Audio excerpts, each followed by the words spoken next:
कुमार कार्तिकेय की जय, कुमार कार्तिकेय की जय। नारायण नारायण। शिवपुत्र कुमार कार्तिकेय की जय, पार्वती नंदन कुमार कार्तिकेय की जय। कुमार कार्तिकेय की जय, कुमार कार्तिकेय की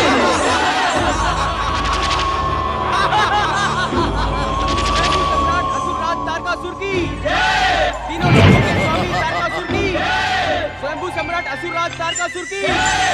हमारी तुमसे कोई शत्रुता नहीं है शिवगणों। शिवपुत्र हमें दे दो, हम तुम्हें जीवन दान देंगे। हमें जीवन दान देने वाले महामूर्ख, तनिक तू अपने जीवन की चिंता कर।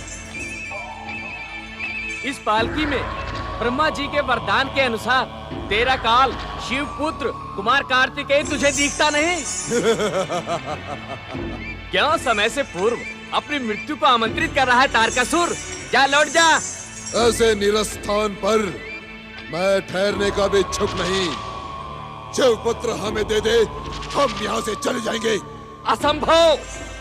वो अपने सर्वनाश को आमंत्रित कर रहा है। स्वयं तारकासुर का क्रोध तुझे क्षण मात्र में भस्म कर देगा। परम देव श्री महागणेश भगवान भोलेनाथ के हाथों बार बार प्रताड़ित और अपमानित होने के बाद भी तुझे लज्जा नहीं आती? स्वयंभू, यदि तू अपना अपमान कराने का इच्छुक नहीं है तो जा, लौट जा।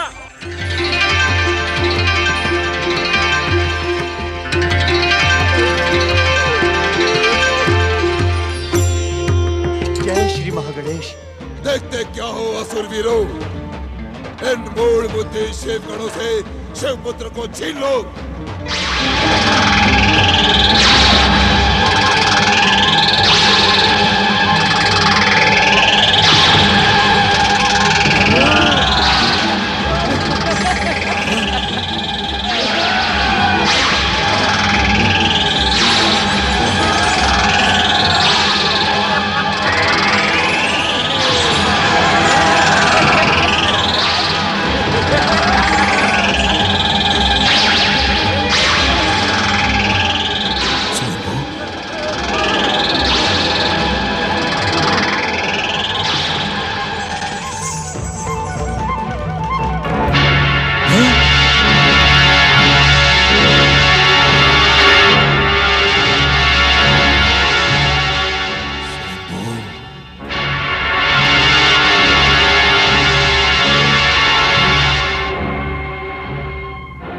नंदी महाराज, आप इसी समय कुमार कार्तिकेय को लेकर कैलाश जाएं। भोलेश्वर शिव और माता पार्वती व्यग्रता से इसकी प्रतीक्षा कर रहे हैं।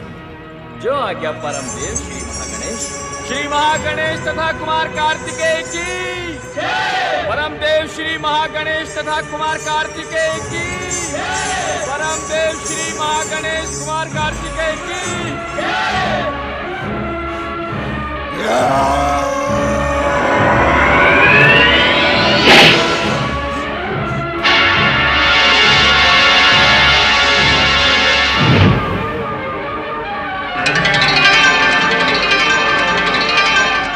नारायण नारायण। शिवपुत्र कुमार कार्तिकेय के कैलाश सुरक्षित पहुंचने की सूचना सबसे पहले मुझे देवराज इंद्र को सुनानी होगी। नारायण नारायण। न तो शिवपुत्र जन्म लेगा, न ही तारकासुर का अंत होगा। हम यूं ही वन वन भटकते रहेंगे। स्वामी, धैर्य रखें स्वामी। परम देव श्री महागणेश की कृपा से तारकासुर का अंत अवश्य होगा। नहीं देवी सची, नहीं। तारकासुर का अंत अब नहीं होगा और ना ही शिवपुत्र जन्म लेगा। शिव तो असुरों के आराध्य हैं और वे कभी भी असुरों के सर्वनाश की भूमिका के सूत्रधार नहीं बनेंगे। देवराज, आप अपने स्वार्थ के लिए देवादिदेव महादेव शिव पर आरोप लगा रहे हैं। मर्यादा को लांघने का दुस्साहस न करें अग्निदेव, और ये न भूलें कि इस समय आप इंद्र के सम्मुख खड़े हैं। नहीं देवराज, अग्नि कभी भी अपना कर्तव्य नहीं भूलती, किंतु हर एक को भयभीत करने के लिए अपने ताप का अनुभव अवश्य करवाती है। ताप तो अग्नि का स्वभाव है देवराज, किंतु किसी भी परिस्थिति में अग्नि अपना स्वभाव नहीं बदलती। हम भी अपना स्वभाव कभी नहीं बदलते। जान सकता हूं कि देवादिदेव महादेव शिव को असुरों का हितैषी बताते समय आपने अपने किस स्वभाव का परिचय दिया था? अग्निदेव, आप उत्तेजित न हो देवराज। आप अपनी मर्यादा की सीमाएं लांघते रहे और हम उत्तेजित भी न हो। ऐसा प्रतीत होता है अग्निदेव कि आपको देवराज इंद्र से बात करने की शिक्षा पुनः प्राप्त करनी होगी। देवराज, आप मेरे धैर्य की अनुचित परीक्षा ले रहे हैं। अग्नि एक आज्ञाकारी सेवक किंतु क्रूर शासक होती है। आप मुझे क्रूरता के लिए विवश ना करें। भगवान शिव पर आरोप लगाकर मर्यादाओं की सीमा को लांघने का दुस्साहस तो आपने किया है। अग्निदेव, इंद्र का क्रोध संसार से अग्नि का अस्तित्व नष्ट कर देगा। देखता हूं तुम्हारी रक्षा करने यहां कौन आता है। स्वामी शांत हो जाइए, स्वामी शांत हो जाइए। ये समय आपसी वाद विवाद का नहीं है। हम एकता और एकजुटता से दुष्ट तारकासुर को पराजित कर सकते हैं। तुम बीच में ना पड़ो महारानी। देवराज इंद्र का अपमान करने वाले इस अग्नि को मेरे भयानक क्रोध का सामना करना ही पड़ेगा। और रही बात तारकासुर की, उसे तो हम अपने पराक्रम से परास्त कर देंगे। देवता अब दैत्यों के आराध्य शिव के आश्रित नहीं रह सकते। स्वामी, चकित होने की कोई आवश्यकता नहीं है महारानी। शिव पुत्र का प्रलोभन दिखाकर शिव हमारे साथ छल कर रहे हैं, किंतु इसका परिणाम उनके हित में ना होगा। अपनी उत्तेजना पर नियंत्रण रखें देवराज। अब मैं शिव निंदा का एक भी शब्द नहीं सुन सकता। एक शब्द भी नहीं सुन सकते। अग्निदेव, नारायण नारायण। प्रणाम देवर्षि। शांत हो जाओ देवगण, शांत हो जाओ। देवगण, आज आपको इस प्रकार द्वंद्व करते देख सदा प्रसन्नचित रहने वाले नारद का मन भी खिन्न हो गया है।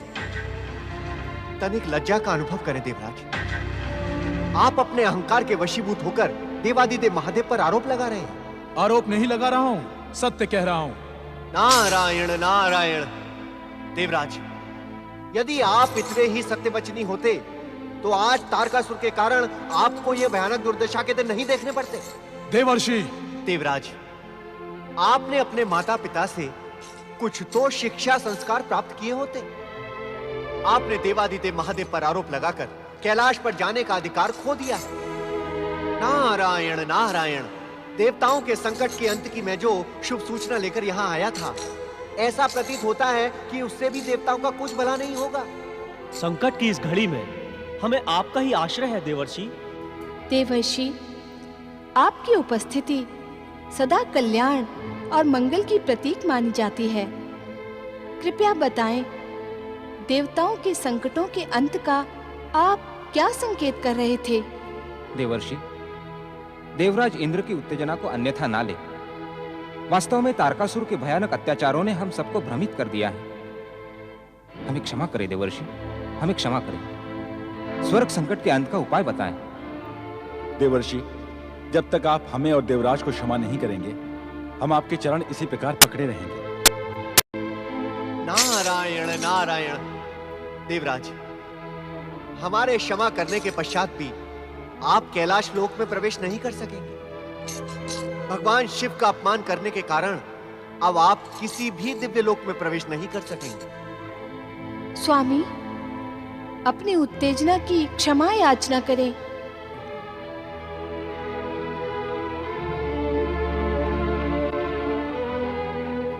मुझे क्षमा करें देवर्षि। नारायण नारायण। देवराज, आप क्यों समझ नहीं रहे हैं? हमारे क्षमा करने के पश्चात भी आप अपने भयंकर पापों से मुक्त नहीं हो सकते। कोई ना कोई उपाय तो अवश्य होगा। आप हमारा मार्गदर्शन करें देवर्षि। नारायण नारायण। हाँ, एक उपाय है देवराज। यदि आप अपने पिता ऋषि कश्यप के आश्रम में जाकर निरंतर शिव आराधना करें तो आपको अपने इस भयंकर पाप से मुक्ति मिल सकती है। नारायण नारायण। और देवगण, आप मेरे साथ आएं और कैलाश लोक चलें। कैलाश? कैलाश क्यों देवर्षि? नारायण नारायण। श्री महागणेश की लीला और देवादिदेव महादेव की कृपा से तारकासुर का अंत करने वाला शिवपुत्र कुमार कार्तिकेय अपनी आयु के 10 गुप्त वर्ष कृतिकाओं के नक्षत्र लोक में बिताकर कुछ ही क्षणों में नंदी एवं शिव गणों के साथ कैलाश लोक पहुंचने वाला है। शिव पुत्र कुमार कार्तिकेय की जय। शिव पुत्र कुमार कार्तिकेय की जय। शिव पुत्र कुमार कार्तिकेय की जय। नारायण नारायण। देवादिदेव महादेव का अपमान करने के कारण देवराज इंद्र तो कैलाश जा नहीं सकते, अतः आप देवगण मेरे साथ कैलाश लोक चलकर भगवान भोलेनाथ एवं माता पार्वती से तारकासुर की दुष्टता के अंत की प्रार्थना करें। मेरे लिए क्या आज्ञा है देवर्षि? देवी शची, पति का कोई भी कार्य पत्नी के सहयोग के बिना अपूर्ण रहता है, अतः मेरी आपसे यही प्रार्थना है कि आप भी देवराज इंद्र के साथ जाकर भगवान भोलेनाथ की निरंतर आराधना करें। आपकी सभी मनोकामनाएं पूर्ण होंगी। नारायण नारायण।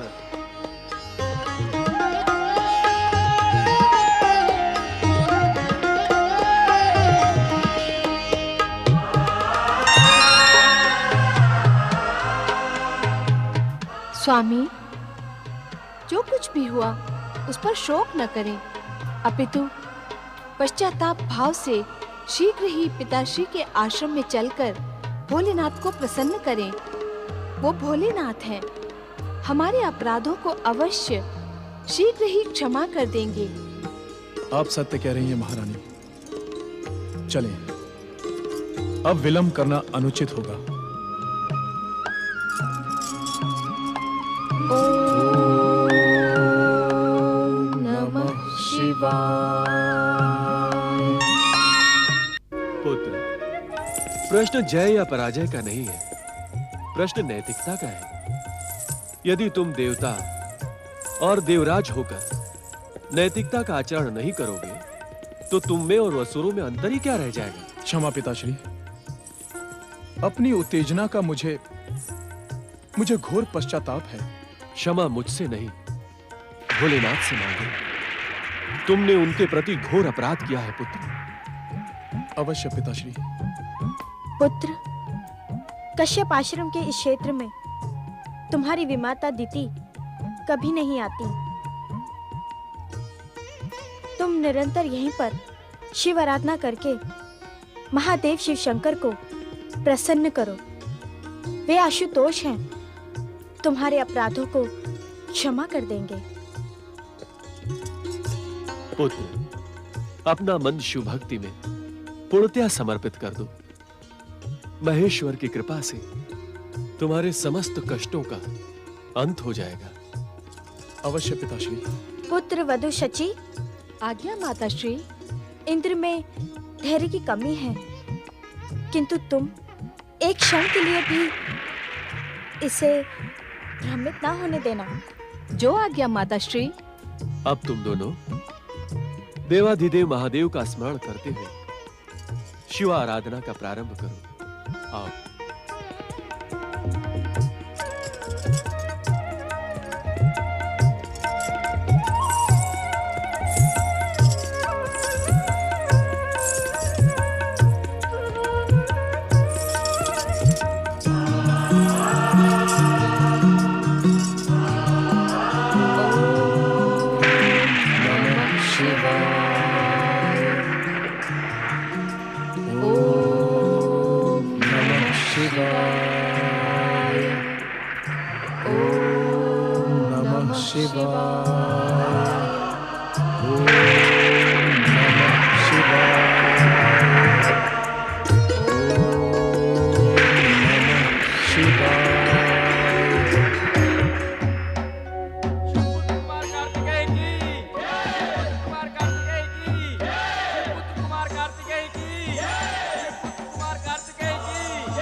कार्तिकेय की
अभागन माता हूँ, जिसे अपने प्रिय पुत्र का मुख 10 वर्षों के पश्चात देखने को मिला।